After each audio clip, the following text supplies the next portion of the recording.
Hey guys, next up in the Sailor Moon series is Sailor Jupiter. So for this chibi you will need some flash colored clay, then some white clay for the torso. I used caramel for her hair, it's the number 7. I used the pink that I use for Chibi Yuza's chibi, so this is a mixture of light pink or something. So it's one of the new colors, it's number 205 in female effect colors, and raspberry in equal parts to get this pink. For her dress you will need some green clay, and I found that this matches it pretty well, so this is tropical green. What else? Oh yeah, right. For the little pearls in her hair I used Sailor Neptune's color. So this is a mixture of peppermint and Windsor blue and tropical green. I do not know the ratio, I had to try it many times until I got it right. But you can also just use peppermint, which should be fine. Okay, so what else will you need? Various tools. So I like to use these, the large one for making the indents for the eyes. Then a small one always comes in handy. And I like to use the semi-pointy tool or end for texturing the hair. You will also need blades, like these. And for her hair, I'm using the same technique as I used for Kaori Miyazono. So you might want to use a flexible blade to get the leaf shape of the hair or of the individual strands right. It's just easier than cutting them out individually. Then you will need a needle tool if you want to turn her into a charm, and a head pin. What else? Oh yeah, you might need a silicone brush, but a toothpick is fine too. Then if you don't want to make your eyes in clay, you will also need some acrylic paints, which I'm not going to show right now. You're going to see the colors at the end of the video. And I like to use this really thin waterproof pen for the eyelashes and the eyebrows. I think that was it. If I forgot to mention anything, you will see it throughout the video. So yeah, let's just get started.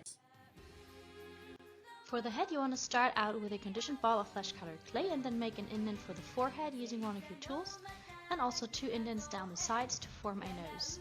Then use your fingers to smooth everything out. Remember, a little goes a long way. You can also pinch the clay to make the nose more prominent. Then take a larger dotting tool and make 2 indents for the eyes. I decided to go with oval eye sockets because that's what the chibis look like on my pictures. Then take your needle tool and twisting and pushing at the same time, drive through the head. So for the body, there's like 2 different ways to make it. You can either just use white because the neck of my chibis is not really visible, or you can use the technique that I also used for the Shingeki no Kyojin chibis, which is making the body from 2 different colors. So here's a ball of flash clay and a ball of white clay. And then just roll it between your palms to make teardrop shapes.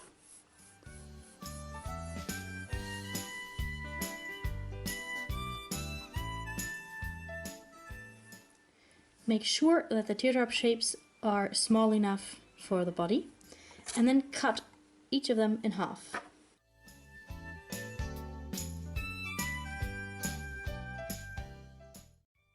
Take the bottom half of the white ball and the top part of the flesh colored clay, stick them on top of each other, and make the 2 colors bond. As I said, on my chibis the neck is not really visible, so I'm going to go with a plain white body. Next up are the legs. So roll out 2 strips of clay, cut the length that you need, roll those up into balls, and then put them on top of each other and roll them out, press them together again to make 2 legs. Cut them off at an angle to attach them more easily to the body. Then pinch the bottom to make 2 boots, and holding your head at the sides, drive your needle through, pushing and twisting at the same time to slide in your head pin. Bake the 2 pieces, and then we are ready to make the arms. I did lose a lot of the video footage here because my camera died on me and the file is completely broken, but just check out the other Sailor Moon videos to see how to make the skirt and the little triangles, and then you'll be just fine. Then just get this little triangle shape that you cut down to the middle or the center of it, and apply that on the neck for the little collar. Now we are ready to make the bow.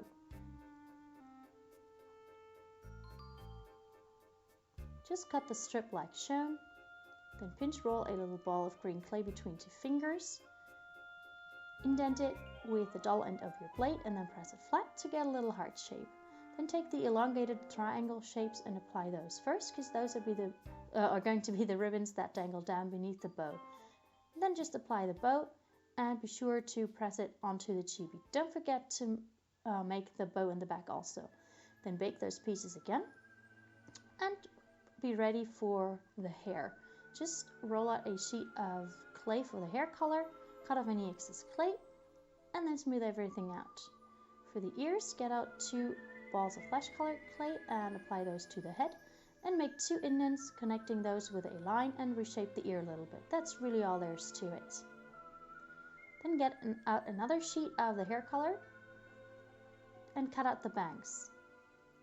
Then texture those and apply them. I used my blending brush for that, but a toothpick does the job just fine.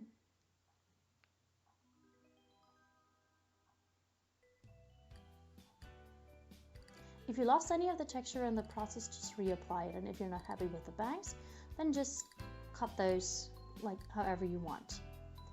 Then make an indent for the ponytail and texture the hair that you applied first towards that indent. Then mark how long you want the hair to be, the ponytail hair, and make leaf shapes like so. Texture those on both sides. Swirl them up and then put them together, pinching them at the top, and swirl those around however you like until you are happy with the shape. Apply it onto the chibi upside down and then just bend it down, get out 2 of those balls, and you're done. After baking your chibi for one last time, you're ready to color in the eyes. So just get out your acrylic paints and, very important, wait in between the coats for the paint to dry, otherwise you're going to mess up, I always do, because I'm very impatient. Here I'm using my waterproof pen for the eyebrows and the eyelashes. I did not paint on pupils, just because I wanted the Sailor Jupiter character to have a dreamy look. Okay, so here is the finished character. If you like this tutorial, please give it a thumbs up and comment and subscribe. Sharing would also be much appreciated. I hope to see you again next time. Bye bye!